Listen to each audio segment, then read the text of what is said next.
Thank you very much. All right, this morning's Coffee With. Glad to have these guys in Studio A. Chris and Martin Kratt.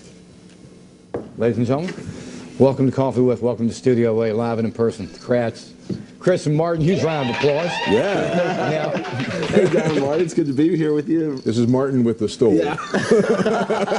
That's really a cool idea. And this is Chris with a relative of an anteater. Yeah, it's a commandua. Dude, there's a mealworm right there. I mean, that's what you want. Let's see if we can get him to eat it. Yeah, that's what I was looking for. Instead of climbing on me. Man, these claws are sharp. And it's a strong animal because these tamanduas. Wow, he's tearing you up, He dude. really wants to climb. Look at that. Well, that was a nice sweater you had. That was a nice sweater you had. Climb on the towel, buddy. There you go. See, they climb on trees and then they rip into termite mounds. And the termite mounds are like concrete, so they've got these huge forearms and these claws, and they just rip the concrete like termite mounds apart. And they have a prehensile tail to grab onto branches. Yeah, you could call them a tree anteater. Okay, and a prehensile tongue from what we've seen. It's a long tongue, goes right down the tunnels of the ants and termites in the mounds. What a way to make a living. Yeah, but without them, there'd be an imbalance. That's right. They're great creatures. In a system. Yeah. You'd have termite mounds everywhere. Yep. They'd be taking over countries. Yeah. You would definitely, if you live in a wood house down in South America, you want these guys around. You want tamanduas around. So he's searching in the towel for any insects or ants or anything you can find. He is busy. Dude, that's what he does. Dude, have you not seen the mealworm? Now you're standing on it. Here's a worm right here. There it is right there. He's like, had enough mealworms and now he wants ants. Oh, we can find him some. I'll guarantee. So, fellas, how's it going? You were at the Baltimore Zoo. Yeah. Did you have a good time? Had you been to the Baltimore Zoo before? We have actually. We did our first show with Maryland Public Television, our pilot for our very first series, Kratt's Creatures. So we've always been in Baltimore, and we've gone to the Baltimore Zoo, and now it's the Maryland Zoo. We keep coming back. Keep coming back to the zoo. We had a great live show and met a lot of the kids who are watching our new show, Wild Kratts. It's important. Yeah. It is important to get kids at a young age understanding about animals, because that will impact just how they deal with cats and dogs. Absolutely. You know, respecting birds. Yeah, I mean, exactly. it is what it is. Yeah, and that's why we really, in all our shows, Wild Kratts included, we want to introduce kids to all the amazing animals who share our planet with us. Like this coati. You know, when you know a coati and you see what great little creatures they are, little tree climbers that are hard for me to reach. Chris, you want to grab them so we can see them better?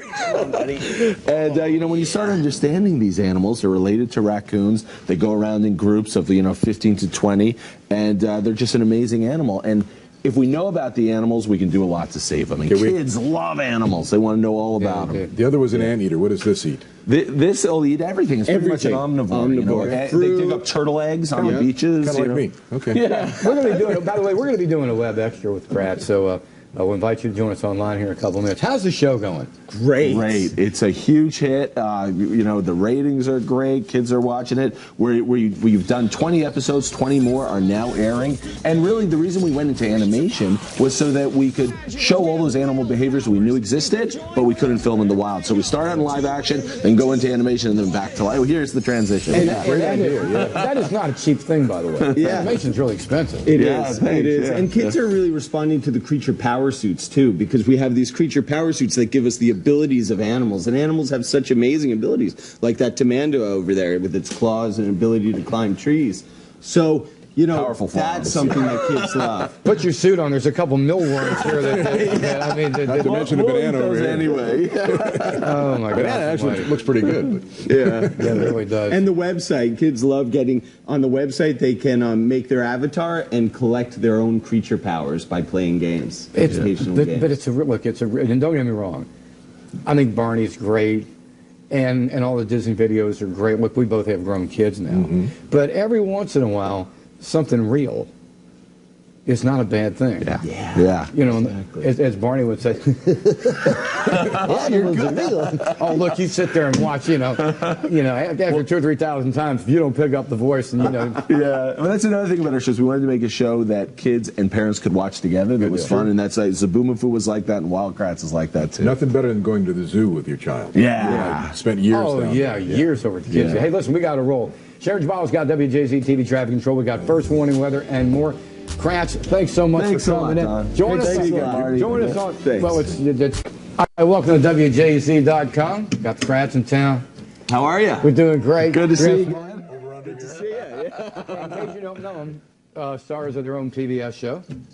And This is the real life version. They switched to cartoons in a minute. That's right. well, we can roll with some idea. There we go. It's a powerful thing you guys are doing. And once again, I can't stress to you enough. If anybody's watching, you don't have kids, you might not be able to appreciate quality kids programming. But if you do, then you understand the important place you guys have in a lot of homes. Thanks a lot, Marty. Thanks. That's Yeah. nice, yeah. We're trying to give the kids something fun to watch, but also has some value added to it. You know, like learning about animals, learning about science concepts through animals, and that's what Wild Kratts is all about. Wow, what do you guys got coming up? Well, we've done 40 episodes in total for season 1. 20 have aired. We got 20 more coming down, Including geckos and orangutans and all sorts of animals. We're covering the world of animals, and you know, when kids are like in elementary school, that's when they really want to learn about the world and animals, and so it's like a really great time. When they can recite dinosaur names. That's right. Yeah. Yeah. Boom, boom, boom. And one of the things we're doing on our show is looking at animals in terms of creature powers also, because animals have amazing abilities that, you know, of course humans can't even do, like running 70 miles per hour like a cheetah and flying through the sky like a peregrine Or falcon. climbing like a coati. Yeah. These little coatis are He likes to great climb. climbers. Yeah, they live in the rainforests and also in the deserts. You know, they can pretty much live everywhere. They're great, really adaptable and great climbers. That's their big talent. And they're great smellers too. See that nose? Big nose. They're related to raccoons. I think he likes my cologne because he keeps sticking his nose with it. What are you wearing today, Don? Halstead. So there, Halston. Halston. You've been wearing Halston for years. Yeah, I have been. Halstead is a local Wow. area. If you guys could get one little message across to parents right now, let's talk to parents who may have logged on, what would it be?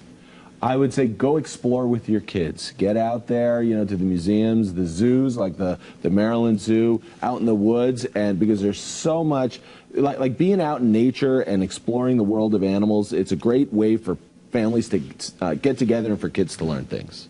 Have a lot of good fun. And we call it creature adventuring. That's what. And no matter where you live, even if you live in a city, there are creatures to go check out. You know, often on skyscrapers there are peregrine falcons. We've got them here. Nesting on Yeah, skyscrapers and things. And so, so you can have a creature adventure no matter where you live. Yeah. You know, that is honestly, Yeah. I forgot all about the peregrines. Oh, Yeah. yeah. So sometime if you're down by what was the USF&G building, which Transamerica Tower. Transamerica Tower, you'll see a pigeon disappear, and you wonder That's right. how it disappeared. Yeah. It's a little cloud of feathers. It's Yeah. because Yeah. You know, it actually. But that building duplicates a cliff. Yes, Sure. right, They exactly. don't know it's not a cliff. and they could leave, and they Okay. don't. They live up there. Yeah. Yeah, and there's plenty of pigeons around Yeah. for them to eat, so it's perfect. And habitat. one of our Wild Kratts episodes is called Falcon City, and it's about that peregrine falcons in cities. And so we had a peregrine falcon power suit is easy, you know, they fly 200 miles an hour, they're great acrobats in the sky. But then when we had to do the pigeon power suit, we were like, what kind of powers do pigeons have? But and so we researched them, and pigeons are really interesting. They have homing abilities, Oh, and sure. also. Okay. Have you ever seen a pigeon feeding its young? They don't feed them French fries or popcorn from the street. They actually, both parents can produce a milk-like substance from their esophagus, and they feed pigeon chicks, drink pigeon milk for the first 2 weeks of their life. Do they really? Yeah, I and it's the didn't only know family that. of birds that does it. I didn't either until we did the episode. No, it gives me more respect for him. So I remember once a former director of the Maryland Zoo at Baltimore, when it was called the Baltimore Zoo, while I was interviewing him, referred to pigeons as flying rats. Well, there are a lot of them in cities. Yeah, well, what a deal. All right, guys, listen, we know you got to get out of here and grab a flight. Yep. And unless you want to put on your amazing power suits and fly with Yeah, we'd no, love yeah. to. Well, that's why at the Baltimore, at the Maryland Zoo, kids were asking us, where are the real creature power suits? Like they all want gecko powers and cheetah powers. they're hanging up at the cleaners. Ready to be We're picked still up. working on the real one. Having seen you guys on cartoons, do you always wear green and do you always wear blue? Yes, with those are colors. Yeah, but it works out. It's really cool talking to you guys in person as opposed to satellite. But next Yeah, time we it do is fun. satellite, Yeah. you know us, we'll Yeah. hang out. There's the cartoon again. All right. Listen, I want to thank everybody for stopping by WJZ.com. Thanks a lot. Thanks a lot for Welcome. having us. Thank you for coming.